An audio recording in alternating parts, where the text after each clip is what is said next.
Well, most importantly, I would like to know how is everyone currently watering their garden? So you can just type in the chat if it's hand watering, drip irrigation system, sprinkler system, rain water that you've captured, like in a rain barrel, a gray water system, or other. I'm just super curious about that. And then if anyone also wants to, yeah, let us know where you're joining us from. Okay, awesome. Drip combo, drip sprinkler, And small lawn, hand, lots of pots. before Laura and Cindy, I saw one coming in a little faster. Oh, from Carrie. Carrie wants to bring their garden through the drought. So these are some great Great. responses and very exciting. Yeah, okay, cool. Awesome. Very helpful just to see how everyone's watering their garden, because that is a big part of the equation. And oftentimes, believe it or not, we're not always watering correctly, though we are doing the best we can, or we think we are. That's so. I'm going to share a lot of information on how we can keep our plants happy and healthy through times of drought, and the tools that are right at our fingertips that we can use, and especially water, which we'll talk about how we can water efficiently and effectively. Awesome. What do you think, Suzanne? Ready to get started? Yeah, let's get started. Okay, That's really let's cool. do it. And thank you for everyone who participated. It's really great to see some responses. Yeah. Okay, so good evening, everyone. I'm Izzy, and I'm with the City of Sunnyvale, and I'll be moderating for tonight's program. Unfortunately, if you signed up for this webinar because of the City of Milpitas, they are unfortunately not going to be able to join us tonight. So you'll just be working with us. Along with our co-sponsor Bosca and our instructor Suzanne Bontempo, I want to welcome you all to our class. Before we begin the program, I'm going to provide some guidelines for successful participation in the webinar. First, all attendees are muted by default to reduce background noise to the presentation. We will be pausing periodically throughout the presentation to allow for questions. However, we encourage you to save any questions that you have that you do not need immediately, that does not need immediate attention until the end. And if you would like to ask a question, you can do so in one of two ways. You can use the raise the hand function, and I'll call upon you and unmute you. And the second option is to type your question in the question and answer, and I'll read the question to Suzanne so that she'll be able to answer the question. And as you can see, this illustration shows where you can find the raise hand button and the question and answer. And some of you have already found those too. So looks like we're ahead of the game. Okay, and also I'd like to note that this webinar is being recorded and will be made available on Bosca's website. Okay, so now that we have that out of the way, I would like to share a little background on Bosca's landscape education program. Bosca is a special district that represents the interests of 26 cities, water districts, and private water companies, all of which purchase wholesale water from the San Francisco Regional Water Center. Bosca member agencies collectively serve over 1.8 million residents and 40,000 businesses in San Mateo, Santa Clara, and Alameda counties. Bosca's goal is to ensure a reliable supply of high quality water at a fair price for their agencies and customers. While we have made significant strides in water use efficiency in the past decade, there is still so much more room for improvement. Outdoor water use represents the single largest untapped opportunity for water conservation in Bosca service area. Outdoor water use reduction through the use of water efficient plants and innovative techniques can help conserve water and ensure that future water supply needs of our communities are met. A few highlights on additional conservation programs that may be of interest to you. Bosca also has the I Heart Gray Water program, which gives residents up to $200 in rebates for connecting a washing machine to a gray water irrigation system. Next, there's the Bosca Lawn Be Gone rebate, which gives residents various rebates for transforming their lawns and making them more efficient, water efficient. And for more information on that, please visit Bosca's website. A new addition for Bosca is the Smart Controller Program, which provides instant rebates and heavily discounted pricing on purchase of the Ratio 3 irrigation controller. This controller can be operated on your smartphone and normally retails for $280. Through this program, customers of participating water agencies can purchase a controller for $100 plus tax. There's also an optional rain garden rebate program in which all garden projects that meet the minimum requirements will be rebated or given back $300. And for more information on that, you can find the information on Bosca's website. Okay, the city of Sunnyvale also encourages you to participate in rebate programs offered by Valley Water. We offer $2 per square foot of rebates for replacing your lawns and plants that require a lot of water with drought tolerant plants or permeable hardscapes.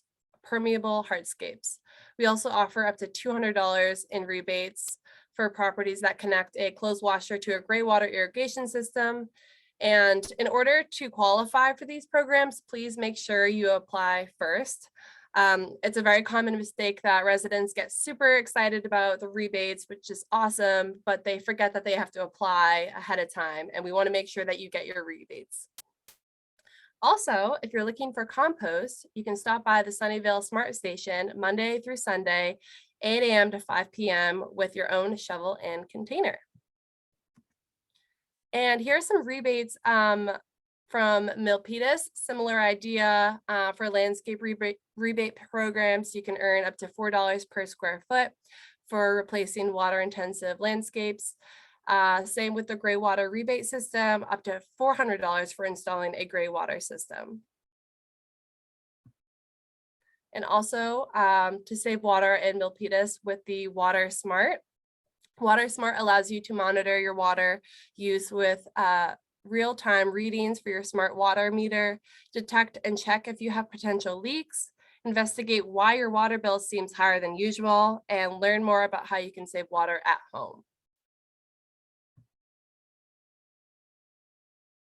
Additional information on water-wise gardening can be found on southbaygreengardens.org, where they also have some landscape designs and templates as well, just to get some ideas before you go ahead and apply for those rebates.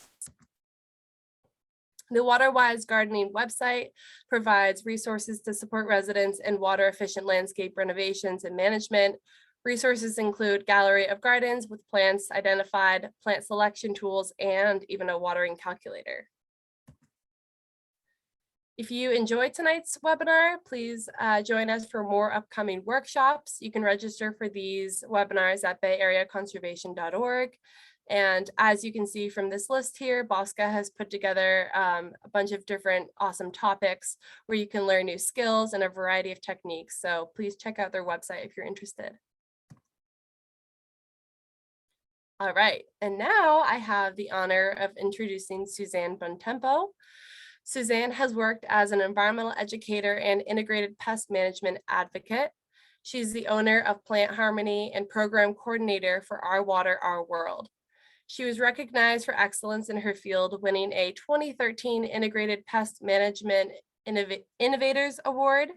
Suzanne has worked in the horticulture industry for over 20 years in a variety of capacities with landscape contractors, leading garden maintenance teams, and in resource management. Suzanne loves plants, nature, and ensuring any information she can for helping others have success in their garden and solve pest issues with a less toxic approach. Thank you so much for joining us, Suzanne, and I'll let you take it away from here. Thank you so much. I'm really excited, and thanks for going through all those amazing rebates, because let me tell you, I'm going to be sharing how you can really take advantage of those rebates in my program tonight. So let's get started. I am very excited to talk to you about tree and plant maintenance during the drought. But here in California, I just want to share, summer dry climates are That's our normal. That's our normal. So I'm going to go through slides, well, really about 45 minutes, maybe an hour. We'll have some, questions maybe throughout. However, I also will share, you can put all your questions, save them to the end also, and I will definitely answer all your questions for as long as it takes. But I'm going to first start with an introduction to integrated pest management. I am teaching the integrated pest management or IPM class for Bosqua on October 19th. So if you want to learn more about holistic or less toxic pest management, join me then. But I'm just going to give a little intro because it very closely relates to how we manage our gardens during times of drought.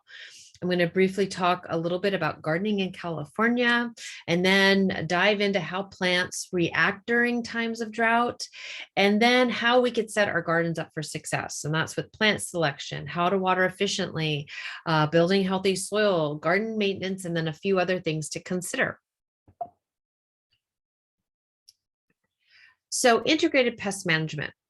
As an integrated pest management educator, this is pretty cool because what it allows us to do is really, well, it's a decision-making process, and we use science-based strategies. These are not, do-it-yourself homemade remedies. Though some of those can play a role, but this is really science-based. And what happens is when we have a pest problem, it allows us to dive in a little deeper to take a closer look at the system as a whole, either the garden or the home, wherever that pest is. And then we start to ask a couple questions like, what really is the problem? Is the problem a seasonal pest, or is it a symptom of another problem like broken irrigation, or from excessive heat, or long periods of dry, or from a windstorm, and so forth. And then from there, we want to ask ourselves, is it something that we can live with, or do we need to take action? So with integrated pest management, identification is the key. It's number one. If we can't identify the problem, it's going to be really hard to solve that problem. And then prevention, which, is a lot of what we're always doing in the garden, is looking how we can improve, how we can prevent problems from happening again, how we can make our gardens more glorious, more flowers, more yields, prettier, healthier, nicer, all of those things. And then if we have to take action, the action steps in integrated pest management are called controls. So it's cultural controls, bolstering the health of the garden. We're going to talk a lot about that today. Mechanical controls or physical controls, which are the physical tools we use to manage pest problems. Biological controls are inviting living organisms in to help manage the problems. And then chemical controls are the pesticides. These are always going to be used as a last resort when we've exhausted all of the other controls, all of the other steps.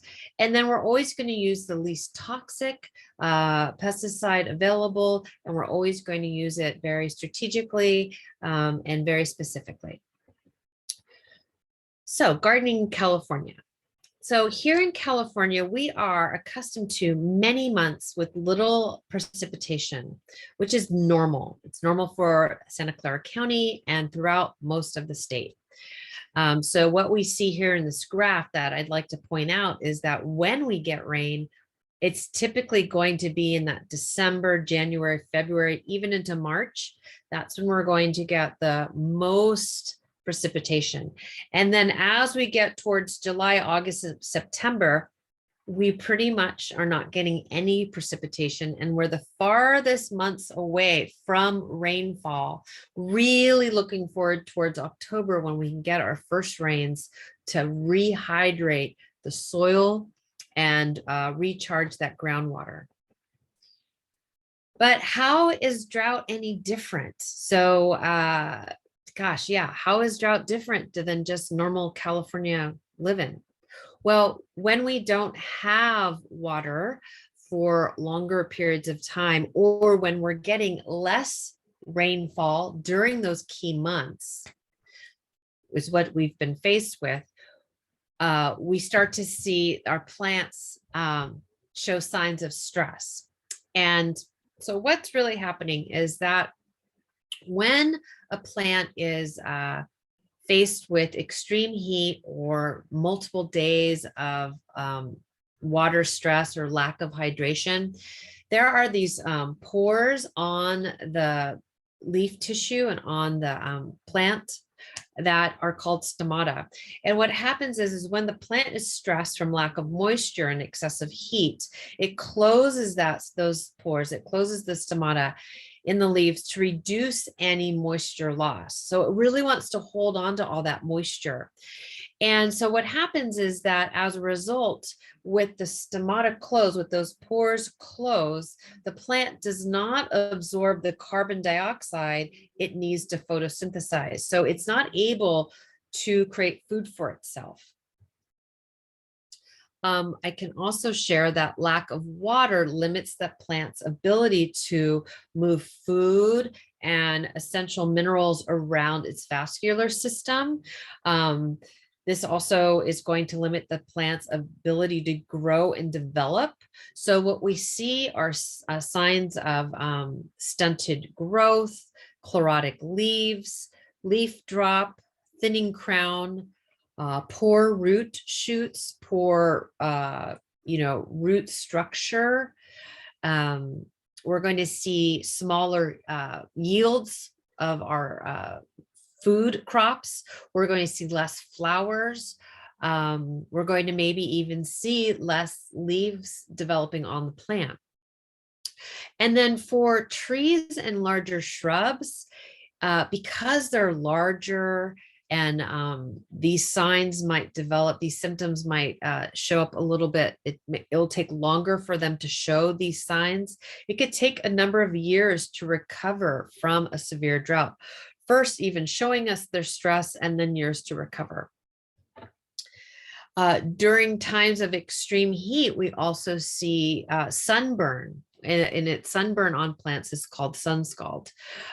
This is going to occur on the food crops, such as the tomato, the leaves, the limbs.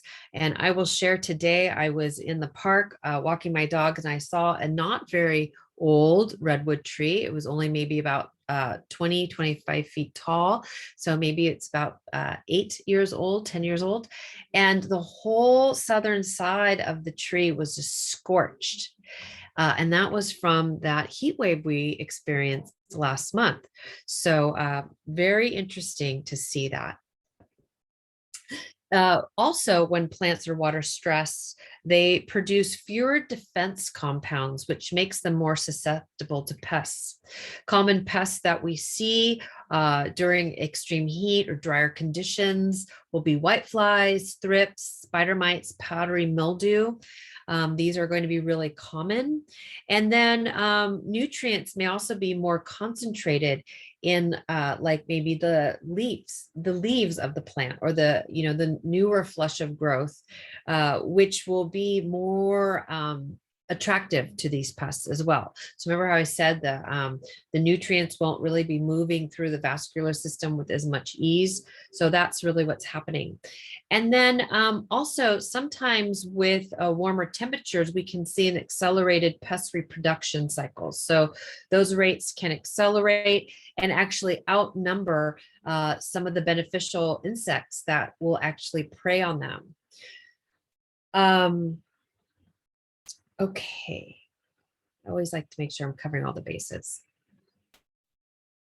So signs of drought stress might not always show up right away with trees and larger shrubs, as I mentioned, but what happens is that, again, we're going to see, the leaf tip, the photo on the right is actually, those leaves were wilted when they got rehydrated. There wasn't enough to actually, the tips were actually had died back. So that's that tip burn, or that the margin has died back. Or the picture on the left, this is another redwood tree in another park that I walk my dogs. And though it looks like the whole top is dead, what I'd like to share is that we always want to maybe hold off on taking any immediate action. For the redwood, we're going to just observe. We're not going to prune anything. what's going to happen is most likely those leaves, those needles are going to drop, and the new needles will push growth on those limbs. I don't believe those limbs are actually dead. I think they're just, there wasn't enough moisture to actually keep them green. And then on the picture on the right, that maple or sycamore, it's actually a deciduous tree. So those leaves are going to drop this time of the year anyway, and next year they'll push new leaves, and it'll look, actually it should look pretty fine until another excessive heat. And then something else that occurs is that this is a shrub, a hedgerow of some shrubs, right? The drought stress or water stress also shows up where I get this question a lot. Why did one of the plants in my row of hedges die?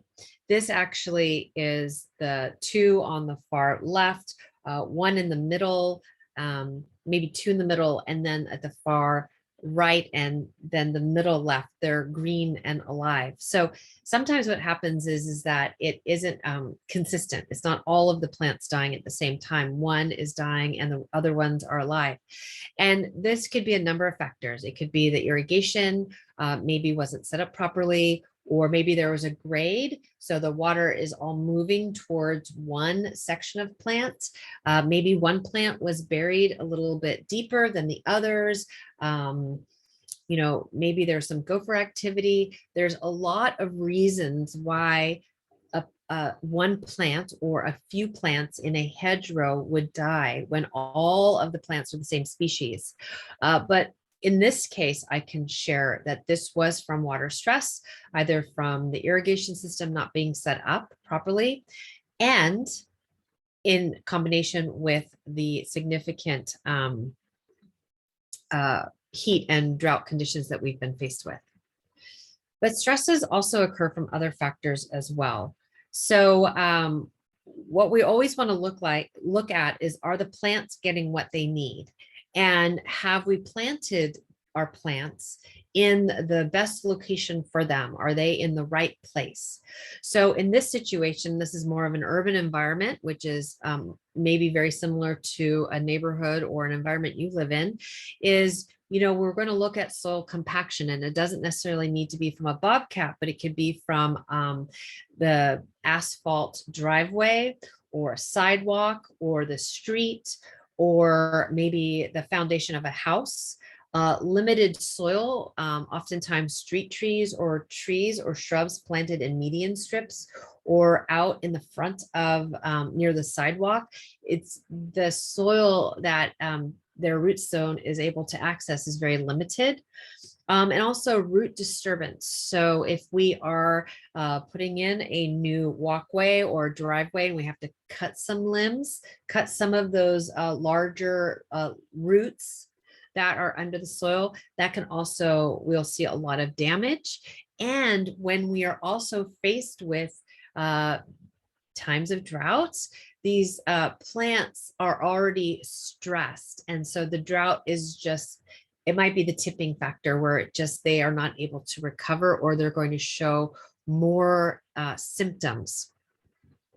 And then another very common thing that I see on a regular basis is plants are planted too deeply. Okay, we always want to make sure that the crown of the plant, and that's where the trunk or the above ground stems and the root zone meet. That little section where the roots and the above parts of the plant meet is the crown, and that always wants to be just at the soil level where it can always have nice air circulation.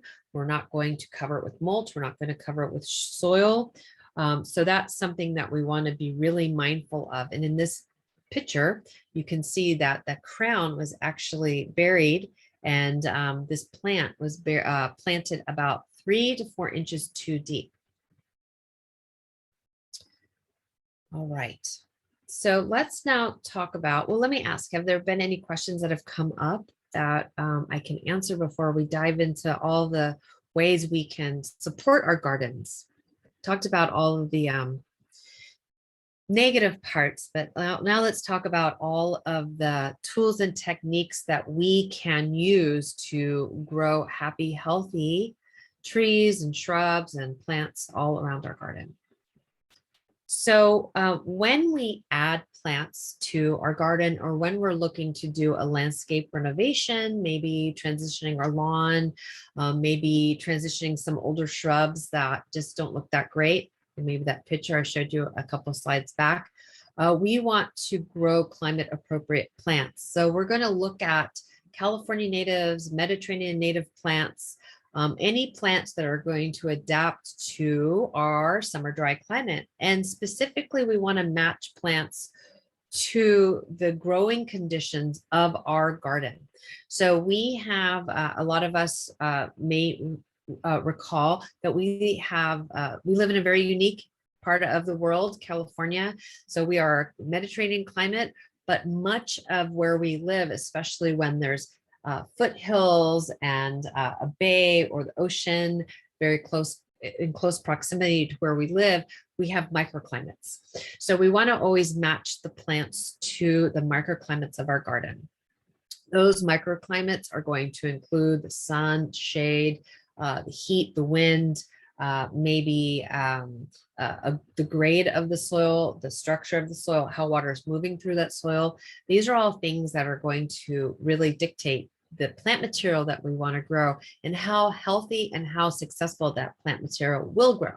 Because though some friends that live across town, we both have very similar plants in our garden, anywhere from very water wise salvias to very thirsty tomatoes. The way I care for my tomatoes and salvias are going to be very different than how my friends across town are going to care for the same plants, because our microclimates are going to be slightly different. And the reason why we want to always plant and match plants to the conditions of our garden is because it's going to help them from being stressed. And when plants are stressed, they are susceptible to pest problems and also prone to all of those symptoms that I shared with you. And then nowadays at the retail markets, we're able to choose pest and disease resistant varieties. They're very popular. So we always want to try to look for those. But I can share that these are some amazing resources that I really love when I'm adding plants to my garden. I know that Izzy has possibly already posted a helpful gardening resource page that we drafted, but all of these websites are going to be on that page. So don't worry about scrambling to write them down. But the Arboretum All-Stars, Bosqua's amazing Bay Area gardening website, I reference it on a regular basis. Of course, referencing the California Native Plant Society and CalScape. Those are going to be so valuable for us. Checking out our local Master Gardeners website and all the resources they have. And then also checking out your local garden centers. They're going to also be a wealth of information for you. When we add plants to our garden, we're always going to group plants within similar irrigation zones. So plants that would require no water once established will get planted together. Plants that would like to have moderate to low water once established will get planted together, and so forth. But we're also going to plant within those similar microclimate zones. So as I mentioned before, plants that want full sun can all live in the full sun side of the house. Plants that really could take the heat can actually also get planted up against that fence, that the side of the garage or the side of the house where that heat is really intense. The wind, the grade of the soil, and so forth. All right, now I'm going to talk about how to water efficiently. This is the hardest thing for all of us to grasp because we don't see what's going on underneath the soil. So the key to growing water-wise or plants, let's just leave it at plants. The key to growing plants and keeping them happy during times of drought or through California, summer dry climate, is to grow a happy, healthy root zone. So this might be obvious to many of us that, yeah, of course, I'm going to water the roots. That's what we do. But there are some tricks that I've learned that I'd like to share with you that might help you a little bit more. So the picture on the left is I believe it's a Veronica that I purchased, and I take that pot off. It doesn't matter if it's a 1 gallon or a 4-inch or a 6-pack. We've all seen this. The roots are the same shape and size of that container. So we want to get those roots to grow out and down, as in the illustration on the left, because we want to grow a really broad and deep root system. So we're going to use water to do that. We are going to focus that water at the drip line. So as the plant grows, because in this picture here, that root zone right in the middle is very compact. But to get it to grow out and down is we're going to drive those roots with water. So I've got on the left 2 illustrations of trees, but this is going to apply to your tomatoes, to your pansies, to your salvias, any plants that you have in the garden. This is a really great rule of thumb. It's not going to, this is a great rule of thumb. The outer edge of that plant is called the drip line. And what we want to do is understand that we want those root systems to grow out. And over time, they're going to expand beyond that drip line, and they're going to grow deep. The roots that are at the crown start to harden off and look almost like limbs. If we focus water at those limbs, what's going to happen is that they're just going to rot. And that's also going to bring a plant to its demise. So we always want to focus our fertilizing and our watering, and actually in that band where it says irrigate, with that arrow, that light blue arrow, that's really where we're going to focus our mulch. We're going to always make sure it's out away from the crown and really protecting that root zone. If we continue to water shallowly, and the average person waters very shallowly, water is typically only going down about 4 inches. What happens is on a hot day, that water evaporates. And then depending on when the irrigation is set to come back on, or when we get home from work and we're going to water again, that plant is stressed. So then it gets rehydrated. And then the next day, we get some significant heat or hotter than expected. That water evaporates really quickly. And now that plant is thirsty and it's like, I need water. And until we water it again, it's going to be really stressed out. And over time, that plant is going to start to show signs of stress, either with the dieback, excessive pest problems, just isn't looking that great. But when we water deeply, we are not going to water again until the top 3 or 4 inches has dried. Those roots way down here are still accessing moisture. And then we're going to recharge that soil, water again, driving those roots deeper, making sure we're watering, and then not watering again until the top 3 or so inches has dried out. Just like you all to just take that in. It's a tough one. And it makes sense once we start to, consider what's going on. Plants are going to need water once established. So let's say we're transitioning that lawn to native plants, all climate appropriate, little water once established. But it's little water once established. And as those plants are growing, we need to water them to become established. We're going to water how we've been.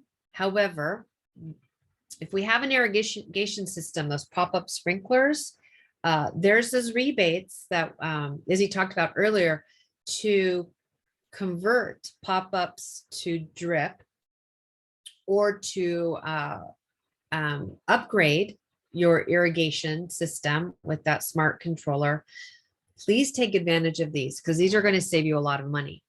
If you don't have drip irrigation or you want to continue to hand water, consider getting a soaker hose. You can put it on a timer on the hose bib.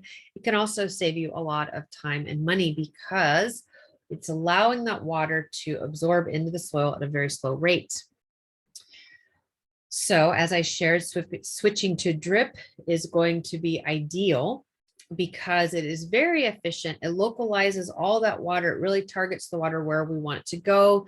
And as plants grow, we can move those irrigation emitters out at that drip line and actually add more emitters. So we're making sure we're really watering thoroughly and evenly all around that plant.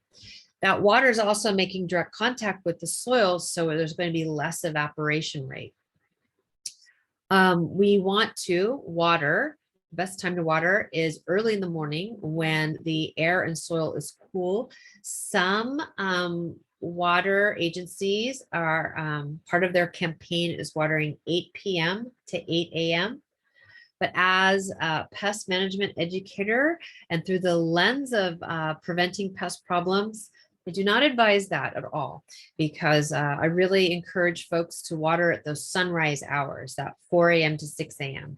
The reason why, if we're watering in the middle of the night, there's a number of pests that really thrive on those cool, moist conditions, such as slugs, snails, earwigs, and some fungal diseases. So please set your timers really to and focus your watering around the sunrise hours.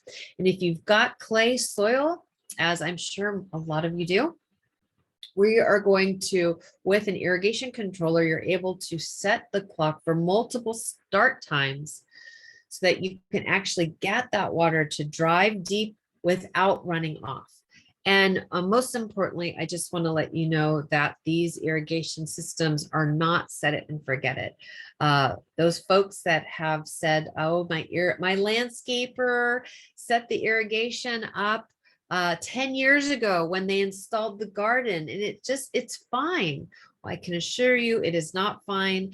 That was set up for plants that were newly planted. And I can imagine that those root systems are poorly developed and those plants are stressed. And above all, please water at the drip line, not at the crown. We want to adjust those irrigation emitters as the plant grows. This is actually a photograph a guest sent me after one of my programs saying the landscaper she hired installed this beautiful row of plants. They did a great job. They were all climate appropriate for her house and her garden, but they fell short with the irrigation. So she was able to correct this. I can also share that they had mulch about 4 inches up the trunk. I don't know if you can see the watermark, but that was also a no-no. And we want to get outside and see, is the water going where we want it to go, or is it spraying somewhere else? This is a real important thing to check out, especially this time of year. It's not unusual after a long dry summer for critters such as raccoons, skunks, possums, squirrels to chew on the irrigation and create a leak because they're searching for water. So yeah, it's always good to know what's going on in the garden. And then for those of us that are hand watering, if you do not have a hose and shutoff valve or trigger nozzle on your wand, I believe that throughout at least the North Bay where I live, it is required. And I'm pretty sure it's required in the South Bay as well. So go to your local hardware store or garden center and pick yourself up these cool nozzles. I really like the one that you can use with your thumb. It's super easy and it saves you a lot of money and water. And so the question I get often asked is, how often do I need to water? How much water do my plants need? Well, here's the thing. I can't really tell you that. No one can tell you that. You have to actually feel your soil. You can use a moisture meter. What I can share about moisture meters is that they might be better suited for houseplants than outdoors. I don't think they're all built well enough. But please, if that's the way you'd like to check the moisture, don't hesitate. You can also stick your fingers in the soil and see if the soil has dried out enough yet, or if it's still too wet. The top of the soil is always going to look dry. If you've got that layer of mulch on top, it's always going to look dry. So we want to get in the habit of checking to see if the soil has dried out to that 3 or 4 inches that I mentioned for plants that are more established. Of course, if those root zones are still young and they are only expanded 4 or 6 inches, then we're probably going to look at just an inch or 2. But we need to feel the soil, dig down, get a wooden skewer to use to identify how dry the soil is. Anything you want to use your tools, but we want to check before we water again. And there are regional watering schedules out there. I'm sure the City of Santa Clara and Valley Water have them somewhere on their websites. However, what I want to share is that these are just starting points. We are going to use these schedules and adjust based on observation. And I know right now throughout Santa Clara County, you're limited to irrigating just 2 days a week, which is plenty. It might seem like it's a restriction, but let me tell you, that is plenty. So why does it depend? How do we need to adjust based on observation? Well, we want to understand the plant type, the type of plant material we have in the garden, what are its watering needs once established. So that's going to dictate how often we're watering. So plants that need little water once established, we might only be watering once a week or twice a month right now. Okay, that might sound really crazy. How established the plants are will also dictate how often we're watering, okay? So young plants, as I mentioned, will need water more frequently until they become established. And then the texture of your soil, depending if it's clay versus sandy loam, this will also dictate, because that clay soil is going to hold on to that moisture a little bit more for a longer period of time than sandy loam. And then if there's a nice layer of mulch on top covering that soil and protecting it and reducing that evaporation rate, that's also going to reduce how often we need to water. And then again, those microclimates of your garden. So those play a key role on the frequency of how we water. So another big part of increasing the health of your garden is building healthy soils. We want to add compost. This is the easiest way to increase the health of your garden. We can really improve the soil structure. We can increase water retention in the soil. We can increase the microbiology in the soil that will only increase the health of the root zone, allowing those root zones to absorb nutrients and water on an as-need basis. When we have healthy root zones and we've got that healthy soils that we've created by adding compost, we're reducing the need of pesticides because we're reducing pest problems.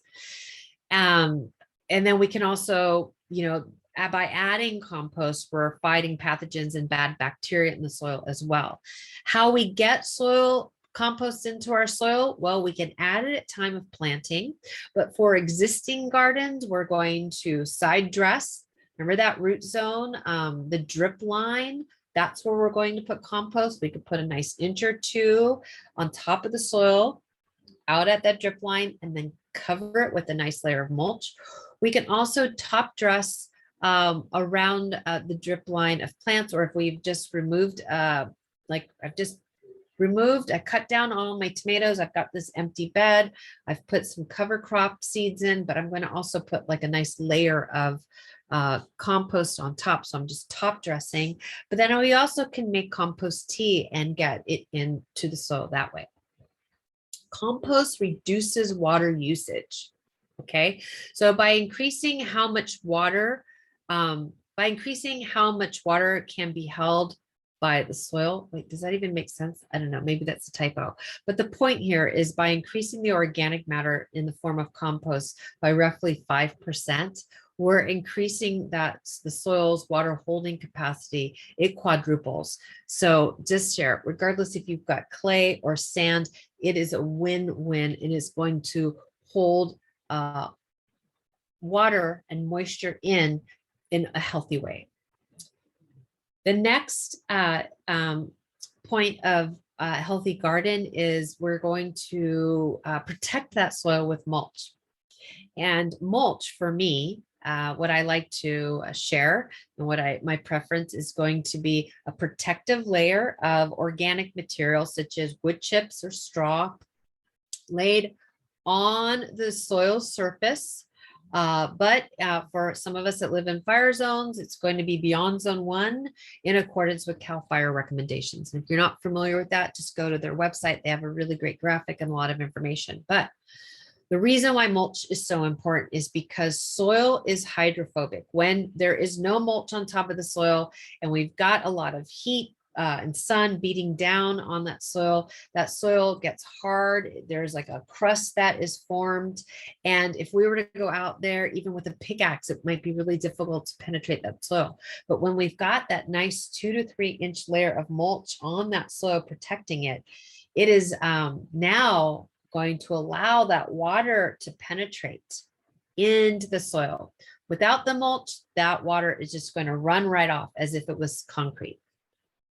When we have that 2 to 3 inch layer of mulch on top of the soil, it also is going to, well, really just let that water infiltrate, but also it's going to reduce the water evaporation rate significantly, anywhere from as low as 20% upwards to 70%, depending again on the microclimates and really, yeah, and your soil structure. But then mulch also 2 to 3 inches is going to help regulate the soil temperatures. When we've got 2 inches on protecting our soil, 4 inches down, that root zone is 10 degrees cooler than the air temperatures. So that is why mulch is so important. It's just that the only caveat is we want to keep it away from the crown and any stems. During times of excessive heat and drought, we really want to be mindful of how we're feeding our plants. We want to feed with organic fertilizers, mainly because they're a very sustainable way to feed our plants. It provides, it's really feeding the microbiology in the soil, which is really providing those root zones with the nutrients on an as-need basis. But the big takeaway is that they're not high in salts. Sorry. Understand that synthetic fertilizers are have very high salt content, and when we are watering shallowly, over time, the salt is going to build up in that soil because we're not flushing it. Okay, and salt is really detrimental to the soils, and what we're going to see is that some additional stress on the plants. What I can also share is that we want to avoid feeding with high nitrogen fertilizers because we want to avoid stimulating a lot of growth. Okay, so nitrogen is responsible for the leafy green growth, the stem growth, all of that above ground growth. And we want to avoid that. So it's really important to feed with organic fertilizers and really just an all-purpose or anything that has those nice numbers that are really under 10. We want to increase those permeable surfaces, and there's another rebate for that. So my goodness, this is just, boy, so much money on the table right there for you. So we want to look at gravel, dried laid patio materials, decomposed granite without the stabilizing agent. We don't want to add that binder to the decomposed granite. We just want it to exist naturally so that we can let that water infiltrate into that soil. And then we're going to look at garden maintenance around what we can do to also support healthy water-wise gardening would be keeping those weeds in check because they're competing for water. We're also going to harvest our food crops. When fruits and vegetables are ripe and they're still on the vine or on that plant or on that tree, They're also competing for water. So we want to harvest our food crops.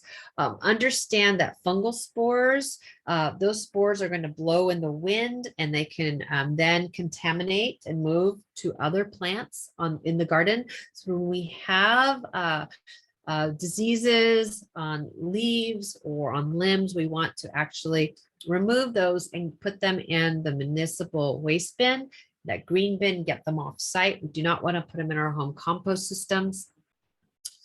And then we want to, as I just shared, feed with organic low nitrogen fertilizers.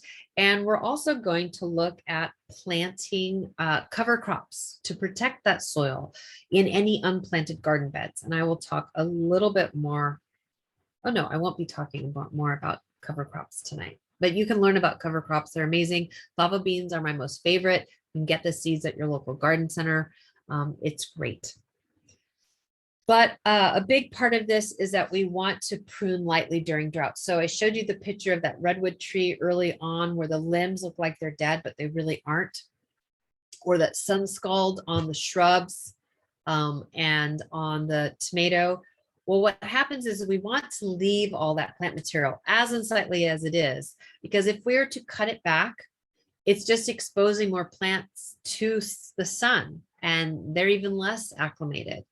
So we just want to leave everything in place until we really move into the cooler months. We're already moving there. We've got shorter daylight hours. We've already got cooler evenings going on.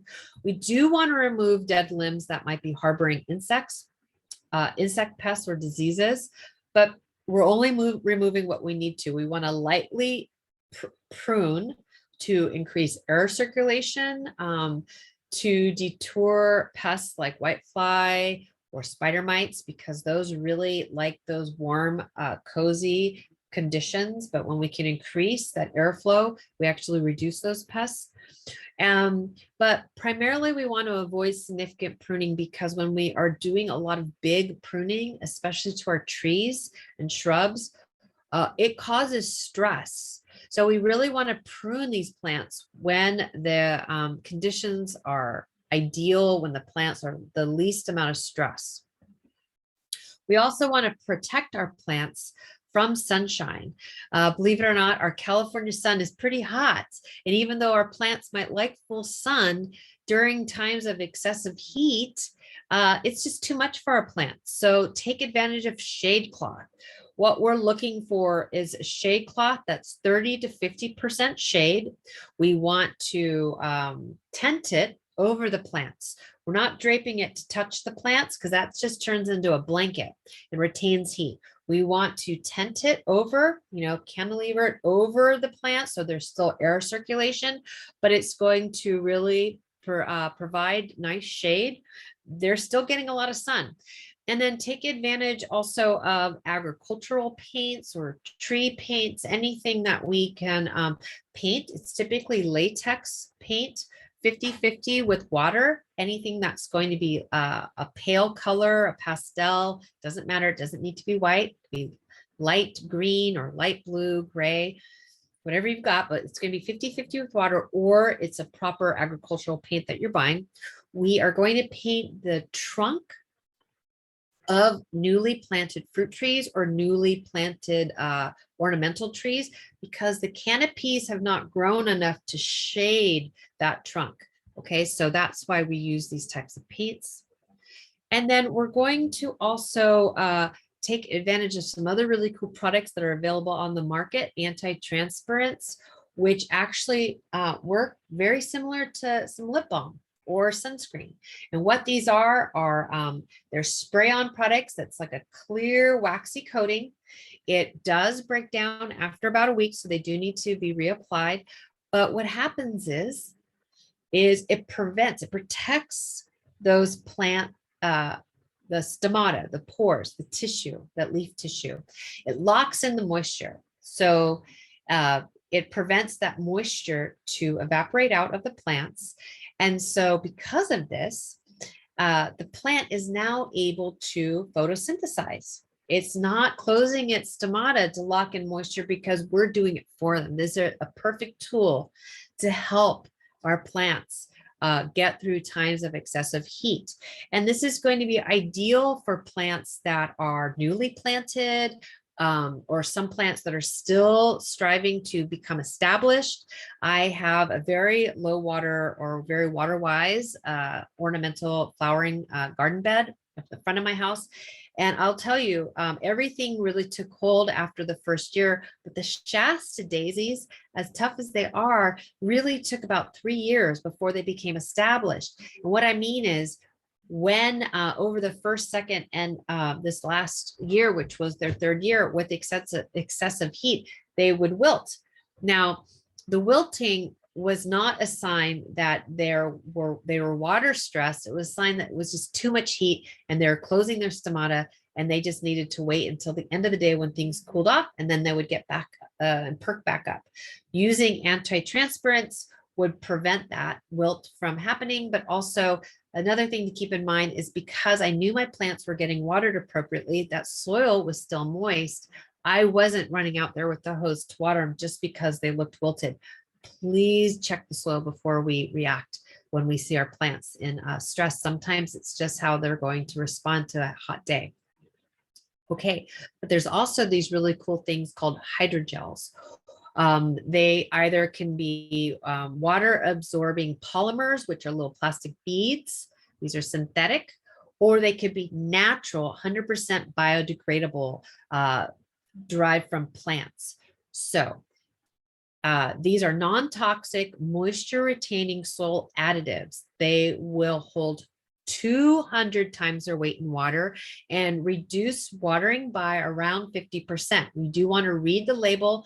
There's a lot of different products on the market, so all of them might be slightly different, but they're going to save you a lot of water and reduce the frequency of watering a lot. They're ideal for hanging baskets, window boxes, container plantings. If you are getting the little polymer beads, please do not put them in the soil out in your garden, because they'll never break down. They'll be there forever. But the naturals or any of the biodegradable ones are ideal for newly planted vegetable beds and so forth.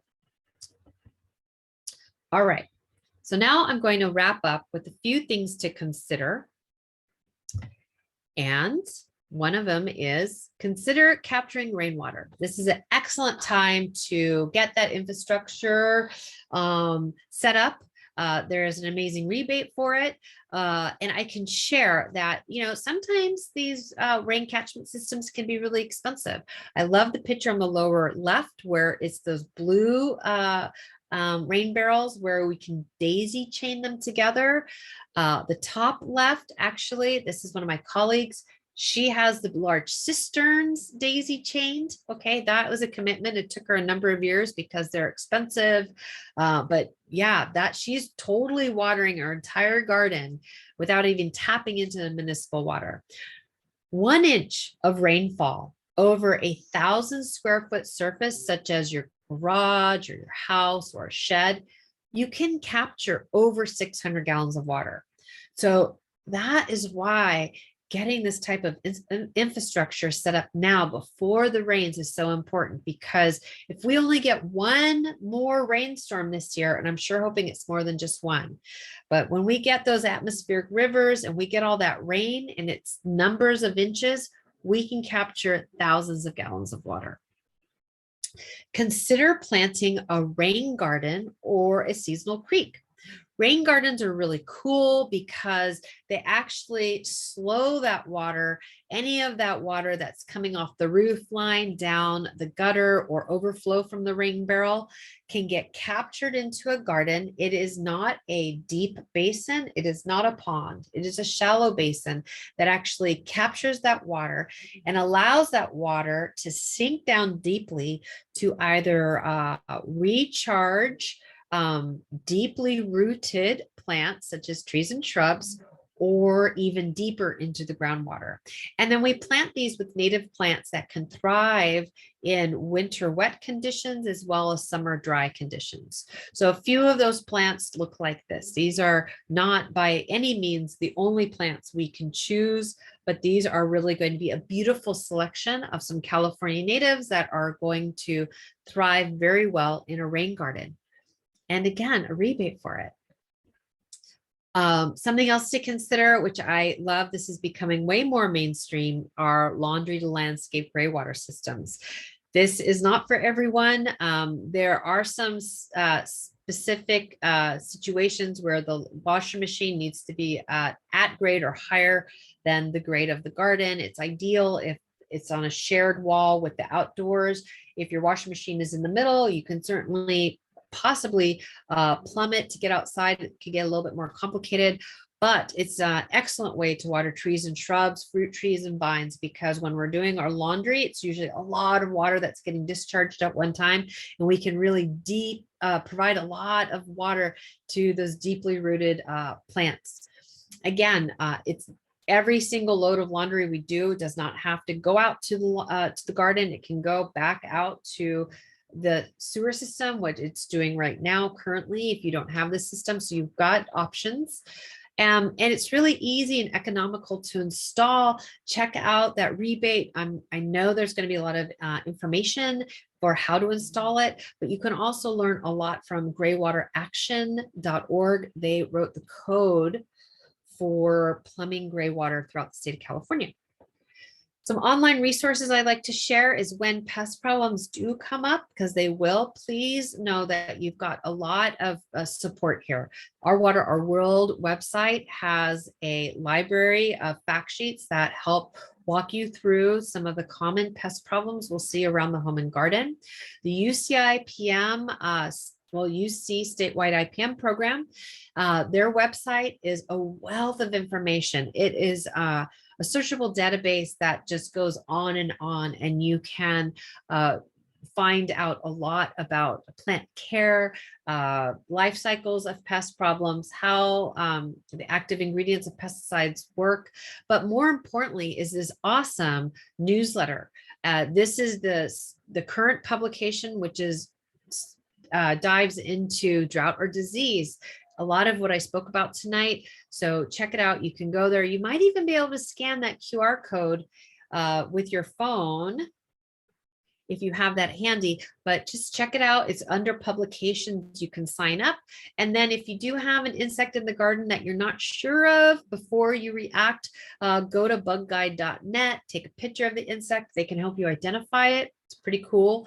And then if you've got pesticides hanging around and you kind of forget how that mode of action of that pesticide works, or really, if you'd like to learn more about the eco-friendly products that you have, because I know you only have eco-friendly products in your arsenal, you can check out the National Pesticide Information Center to learn more. Like I said, I'm teaching the class on integrated pest management in 2 weeks. So we're going to dive into a lot of pest management. So hopefully you'll join us. But before I really close, I'd like to say, let's not forget about our pollinators and our beneficial insects, because they're thirsty too. I invite you to create a pollinator watering station. This is just a glazed saucer. You can use a Pyrex or any type of ceramic or baking tray or bowl or whatever you've got. The key here is to put pebbles, not from the beach, because those will be too high in salt, but just regular garden pebbles into the tray, fill it up with water. Those pebbles now create a landing pad for our little guys, our little pollinator friends, so they don't drown and they can access water. And it is a treat to go out there and watch our insects, our butterflies, our pollinators, our native bees, our honeybees drinking water from it. It is such a thrill. So it's a lot of fun. It's very inexpensive, and it is, a great activity. So with that, I'd like to thank you all for joining us tonight. Let's finish with your questions. If any questions come up later after the program, please don't hesitate. You can always reach me at Suzanne@plantharmony.org. Follow me on Instagram, go to my website. I'm here for you.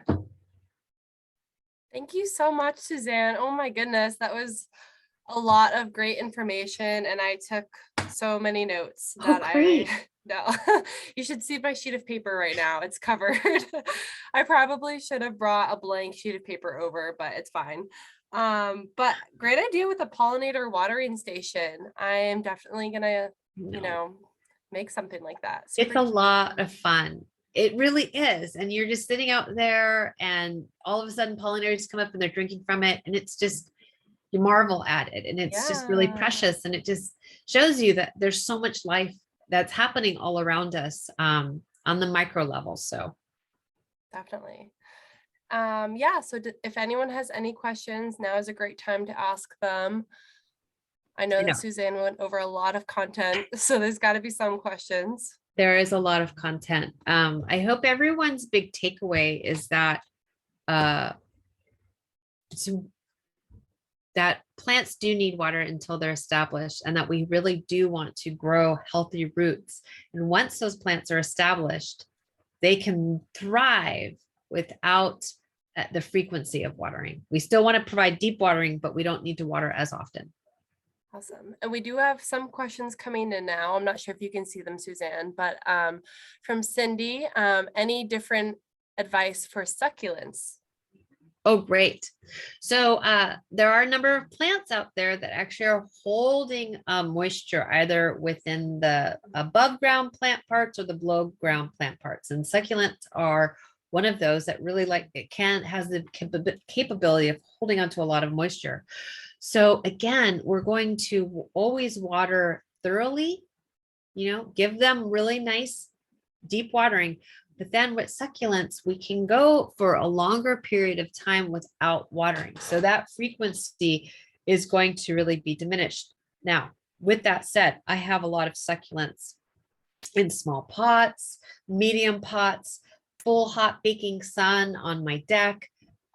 Sometimes I'm watering them a little bit more often than you might think. But the thing with succulents is that you can absolutely forget about them for a while before they start to shrivel up and say, hey, water me. But you know that when I'm changing out my dog's water bowl, giving them fresh water, I'm taking whatever water's left over and I'm just watering my succulents with it. And that's really kind of an easy way to reuse that water on the back deck. Awesome. And another question from Cindy. Given that drip system was installed many years ago, is it better to water longer to get deeper? Heads are closer to center of the plant, not out along a drip line. Yeah. That if we have an established garden that's been watered in a certain way that maybe isn't ideal for a long time, those root zones, those root zones are only growing where the water is. So there could be that a whole half of the plant, the root zone is not very well established. So if you have an older irrigation system, I would encourage you to just renovate it, upgrade it, and sometimes even I would go as far as just abandoning it. Don't dig it up unless it's really easy to see, but just lay out new irrigation or, the emitters, the tubing and stuff. And then start to water where you're able to encourage that water to go around it and bring it out. But you're going to want to start from the beginning, which is where the water is. And over time, over the coming weeks, over the coming month, bring out those emitters and really start to encourage the water to grow roots in areas where it hasn't. And that's where that compost is really going to help, because when we can get the compost out at that root zone or just beyond that root zone, it's going to also drive those roots out as well. Awesome, thank you. And from Ruth, where can we find the chart with monthly watering timing for lawn and other plants? I'm assuming that's probably per city, right, Suzanne? Yeah. So each city should have within their water district or their water supplier a water schedule. I looked on Valley Water and I did find that the restriction for just watering twice a week, which I don't even want to use that word restriction because I feel like that's negative, but I wasn't able to, and I wasn't taking the time to dive in very deep. I was kind of skimming the websites, but Izzy might be able to find that information and then send it out later. Yeah, definitely. After this webinar, either tonight or tomorrow, I'll be sending out a follow-up email with links that you had mentioned and different things like that. So I could definitely include something like that. But the schedule, that one I believe was from it was either from San Francisco, the PUC, or it was Alameda County. It might have been East Bay Mud.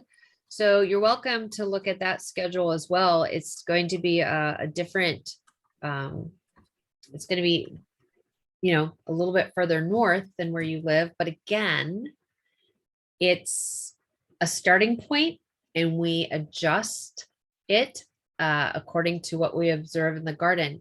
You can also go to your local landscape supply or irrigation supply. Sometimes they have a water schedule that they can, like the handouts that you can take. So that's something else you might try. Great advice. A question from Carrie. My dwarf lemon tree planted 4 years ago has sunk below ground level. Should I dig it up to raise it? If so, what time of year? Yeah, they do that. Sometimes what I'll do is I'll just try to, you don't even have to dig it out completely. You can actually get it around and kind of lift up the root ball and then, stuff dirt under there. We're moving into some cooler temperatures, and that's what I would recommend. So not freezing temperatures, but when we're getting into cooler temperatures. So maybe if things are still warm for you, maybe give it a couple more weeks or next month when we really have nice 70 degrees during the days. And there's not a heat spell in the forecast.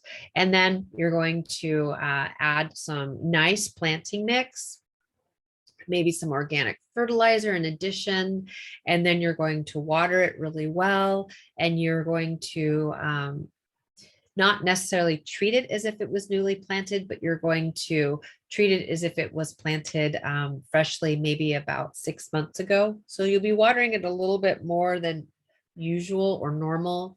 And then if we have nice rains over this winter, then in the spring, it should be good to go. Great. Thank you, Suzanne. Any other questions that we have for Suzanne while she's here?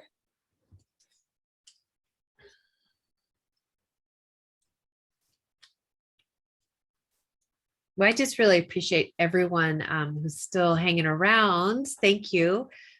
This has been really great. I really appreciate everyone's questions and answering those questions that we had at the beginning. And I just hope everyone is able to leave with one good tip tonight. I know it's a lot of content. I can't help myself. I try to make it really, it's all connected. You know what I mean? It's all connected. So it's hard for me to not share one component. I know I learned a lot, especially creating a screen to protect your plants. I am from New England and I'm still getting used to the California sun. So that's a really good tip for sure. And yeah, Carrie just said, thank you for such a complete talk. You're so welcome. Looks like you're so welcome. Yeah, we're just getting a lot of thank yous now. I know you can't see the chat, but it looks like we're ready to close if we don't have any more questions. Yeah, and I just wanted to thank you, Suzanne, and everyone who joined tonight. This has been a great webinar. And yeah, if you would like to join us again, Suzanne and I will be back here next Wednesday for the integrated pest management and natural pest deterrent. Coming up we're going to learn a lot then too. Yes. So if you want to come say hi again, we would love your presence. Yeah. So thank you, everyone. And come with your pest questions. That's what it's all about. Yes. Good point. Alrighty. Okay, everyone. Thanks, have a nice evening. Thank you so much. Thanks, Izzy. I really appreciate it. Thanks, Suzanne. Have a great night.